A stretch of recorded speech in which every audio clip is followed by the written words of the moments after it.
Zeitgenössische Kunst ist oft verständlicher, zugänglicher und unmittelbarer als viele Werke der antiken und alten Kunst. Deswegen ist es wichtig für ein Museum wie das Kunsthistorische Museum auch mit zeitgenössischen Künstlern und zeitgenössischer Kunst zu arbeiten. Und mit Oliver Larek haben wir einen Künstler gefunden, der die Themen der antiken Kunst wieder aufgreift.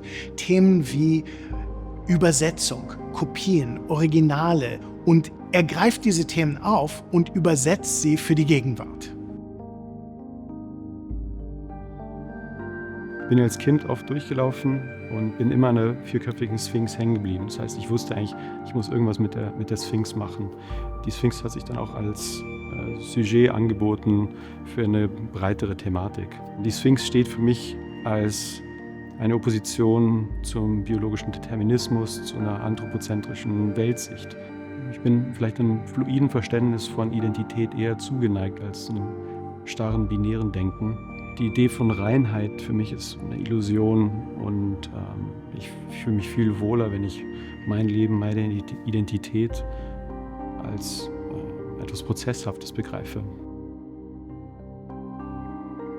Die ausgewählten Skulpturen könnte man als Schwellenwesen bezeichnen.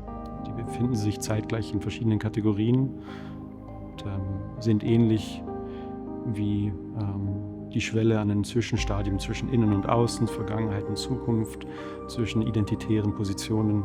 Die Skulpturen stehen in Opposition zu dem, was wir vielleicht auch momentan politisch erleben, im Festhalten an sehr strikten, rigiden Identitäten. Und so haben sie für mich auch eine besondere Brisanz momentan.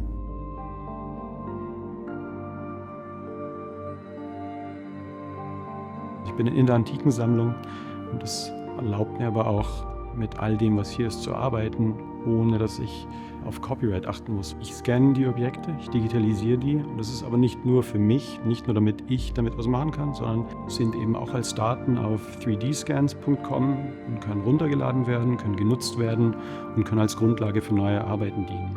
Und so hoffe ich, dass die mir in den nächsten Jahren irgendwie begegnen an Orten, wo ich es nicht erwarte. Die 8 Skulpturen, die jetzt hier zu sehen sind, wurden in verschiedenen Städten gescannt, von Seoul, London, Athen, Kreta und verbinden vielleicht auch die verschiedenen Institutionen unweigerlich, einfach weil die an mehreren Orten gleichzeitig existieren. Die können so existieren, diese Skulpturen können aber auch anders existieren. Also ich möchte nicht an einer Iteration hängen bleiben oder dass es nur eine Möglichkeit gibt, wie die aussehen könnten.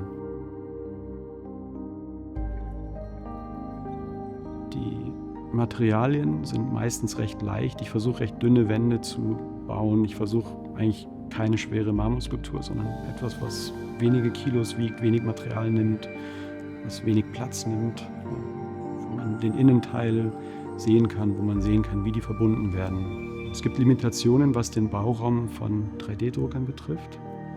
Und so kann ich nicht in einem Druck die ganze Skulptur ausdrucken. Also ich drucke ein Teil in einem Material in einem Land und ein weiteres in einem anderen Material in einem anderen. Und die kommen zu mir und ich füge die zusammen. Und daraus ist eigentlich für mich so eine Ästhetik entstanden, aus diesem Defizit. Ich bin vielleicht weniger interessiert, den Mythos der weißen Skulptur weiterzuführen.